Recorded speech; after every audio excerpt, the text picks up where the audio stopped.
Shalom. I hope you all are doing well. I am blessed and I'm back again with a quick video. In today's message, we're going to be talking about YAH'Shua's final warning on worshiping the true Elohim of Abraham, Isaac, and Jacob. The three angels' message in Revelations warn mankind to stop disobeying Elohim. The context of the message reveals YAH'Shua as the creator of heavens and earth, who invites mankind to worship Elohim. He created all things, the heaven, earth, the sea, the fountains of water, and rested on the Shabbat day. And just as our Creator rested on the Shabbat day, so did He give us instructions to do the same thing. In fact, He made the Shabbat for us. Mark chapter 2 and verse 27 through 28 reads, "And He said unto them, The Shabbat was made for man, and not man for the Shabbat. Therefore the Son of Man is master also of the Sabbath." The Shabbat was made for mankind to worship Yahuwah on the Shabbat day, and refusal to worship the Creator, Elohim, will result in eternal damnation. Let's take a look at the message from the angels in Revelations chapter 14, verses 6 through 11, and it reads, "And I saw another angel fly in the midst of heaven, having the everlasting gospel, to preach unto them that dwell on the earth, and to every nation and kindred and tongue and people, saying with a loud voice, Fear Elohim, and give glory to Him. And give glory to Him. For the labor of His judgment is come. And worship Him that made heaven and earth and the sea and the fountains of waters." And there followed another angel, saying, "Babylon is fallen, that great city, because she made all nations drink of the wine of the wrath of her fornication." And the third angel followed them, saying with a loud voice, "If any man worship the beast and his image, and receive his mark in his forehead or in his hand, the same shall drink of the wine of the wrath of Elohim, which is poured out without mixture into the cup of his indignation. And he shall be tormented with fire and brimstone in the presence of the holy angels and in the presence of the Lamb. And the smoke of their torment ascended up forever and ever, and they have no rest day or night, who worship the beast and his image, and whosoever receive the mark of his name."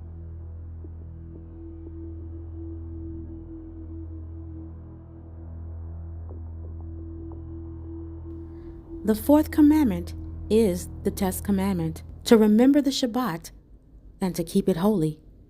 But let's find out what has happened to our seventh-day Sabbath, and why so many people have been tricked into failing the test commandment by taking on the mark of the beast. So what is the mark of the beast? I'll tell you right now. Fact number 4, the mark of the beast is enforced Sunday worship. Several clues point to this. For one, the Catholic Church admits that it changed the Sabbath from Saturday to Sunday and claims that the Sunday Sabbath is a mark of its authority. The Catholic Church recognizes that the Bible Sabbath is Saturday, as is quoted by Cardinal James Gibbons, saying, "But you may read the Bible from Genesis to Revelation, and you will not find a single line authorizing the sanctification of Sunday.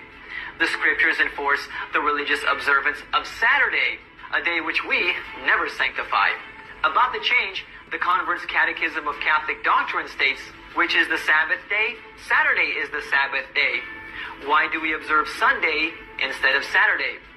We observe Sunday instead of Saturday because the Catholic Church transferred the solemnity from Saturday to Sunday."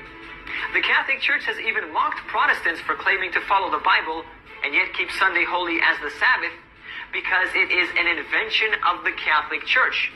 Chancellor Albert Smith, for Cardinal of Baltimore Archdiocese, stated, "If Protestants would follow the Bible, they should worship God on the Sabbath day. By God is Saturday. In keeping the Sunday, they are following a law of the Catholic Church." And the nail in the coffin comes from a quote by C.F. Thomas, Chancellor of Cardinal Gibbons, in 1895, who said, "Of course the Catholic Church claims that the change was her act, and the act is a mark of her ecclesiastical power and authority in religious matters." There you have it, folks. Now, I know a lot of you all been taught or want to believe that the mark of the beast is the number 666 or a chip. They have you looking in the opposite direction of where the actual mark is. The mark is spiritual. If you really understand and discern the scriptures, you'll see that the mark of the beast is spiritual. Either you have the mark of Yahuwah or you have the mark of the beast. Either you're living in the beast system or you're living set apart, walking in Torah. Now, tell me down in the comments section what you think this means in Ezekiel chapter 20, verse 12. It says, "Moreover, also I gave them my Shabbats to be a sign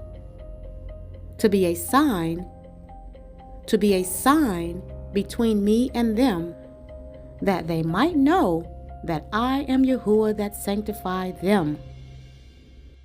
So the Most High says that you might know that He is the Elohim that has set you apart from them. He has set you apart from the entire world, so you look different. You're not operating the same way that the world is functioning. You look different. You're doing something entirely different. In fact, you're doing exactly what Yahuwah commanded you to do in the scriptures. You're keeping His laws, statutes, and commandments. By keeping His Shabbats, you automatically are marked by Him. But there's also those who are marked by Satan, in which is talked about in Revelations chapter 14, verses 6 through 11.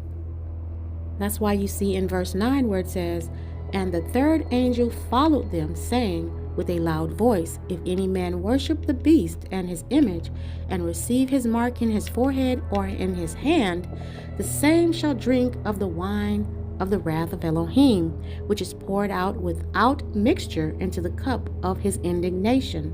And he shall be tormented with fire and brimstone in the presence of the holy angels, and in the presence of the Lamb." The mark of God is the seventh-day Sabbath. The mark of the beast is the observance of any other day beside the seventh-day Sabbath. And this, you find this in Catholic literature. Sunday, they say, is the mark of their authority, because the church said it has the authority to change the law of God. Sunday observance is theoretically the mark of the beast. So the Catholic Church said that Sunday is the mark of their authority in religious matters. And they believe that they have the authority to change the law of Yahuwah. And this is all prophecy in the Bible, like they're not doing anything that the Most High haven't already foreseen. Isaiah chapter 24 and verse 5 reads, "The earth also is defiled under the inhabitants thereof, because they have transgressed the laws, changed the ordinance, broke the everlasting covenant." The verses that we read in Revelations, when the three angels had a message, these verses summon Yah's people to worship Him, or else the disobedient would receive the mark of the beast and be condemned forever. If men fail to take the mark of Elohim, they will fall into taking the mark of Satan by default. The so-called black people, the Israelites, and the entire world is being led to practice Satan's sun worship. You see, Satan, in rebelling against Yahuwah, has created his own law and his own day of worship. The first day, which Israel worshipped as Baal, this day identified as Sunday. Israel worshipped Tammuz, the sun god, considered as an abomination. And this is the beast, having the power and authority of Satan to cause people to worship the sun.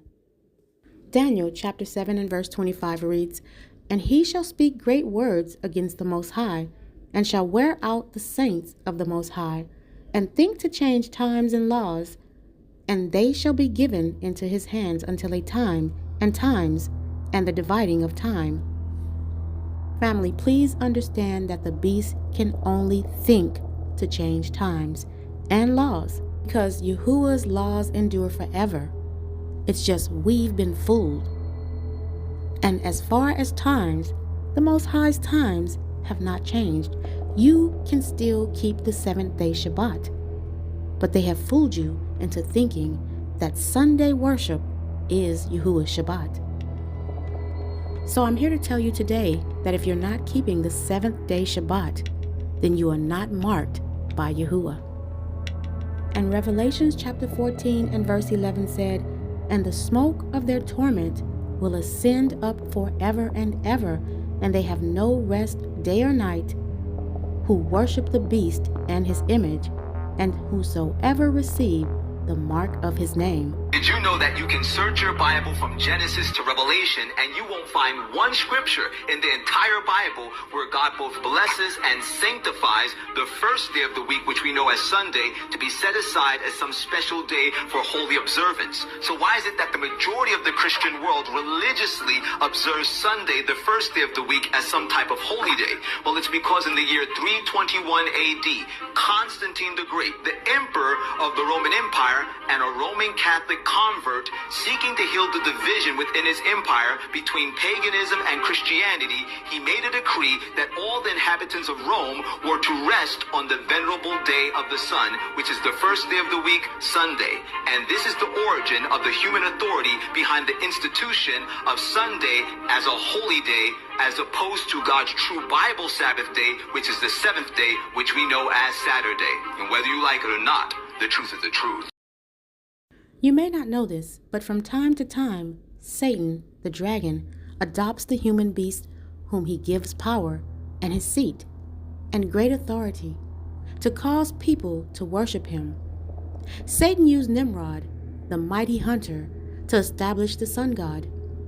The sun god has been the image of satanic idol of worship through ages, although it has evolved into different names depending on nationality.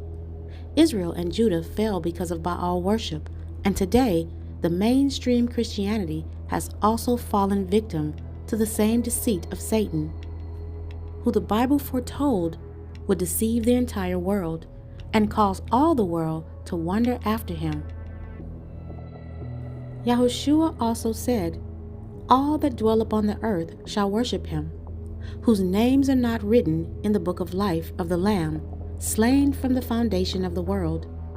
This worship that I'm referring to is found in Genesis chapter 1 and Exodus chapter 20, verses 8 through 11, which reminds the whole world that Elohim is the creator of the heaven and the earth, and that we must worship him on the 7th day, called the Sabbath. It is this day that YAH'Shua prescribed to the assembly to worship Elohim, and this is exactly what the angels in Revelations chapter 14 was referring to. The commandments of Yah should draw attention to mankind to worship the true Elohim, with the 4th commandment being the mark of Yahuwah's seal, found in Exodus chapter 20, verses 8 through 11. Remember the Shabbat day to keep it holy. 6 days shalt thou labor and do all thy work, but the 7th day is the Shabbat of Yahuwah thy Elohim. Sunday worship is the mark of the beast, the 7th-day Sabbath, the 4th commandment. The Christians disobey and worship Satan.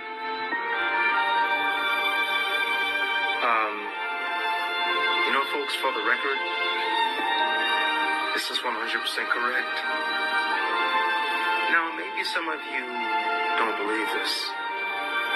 Let me lay some facts on you, all right? Because I don't like to get into theories. I like to skip right to the conspiracy. Now, there is something called Laudato Si. Laudato Si is an encyclical written by Pope Francis. It's his blueprint for the global, dealing with the global climate crisis. folks, basically, Laudato Si is basically Sunday observance. Now, guess what? President Biden is not only down with Laudato Si, aka Sunday observance, he's made it into law. It is integrated into a climate law bill right now here in the United States. People, at some point, they will start enforcing Laudato Si, aka Sunday observance, aka Sunday law, worship by law. Now, folks, once they start enforcing it, if you submit, if you bow to the agenda and submit to Sunday worship by law, then you have received the mark of the beast. Now, whether you believe it or not, it's coming. So you know what? Get ready.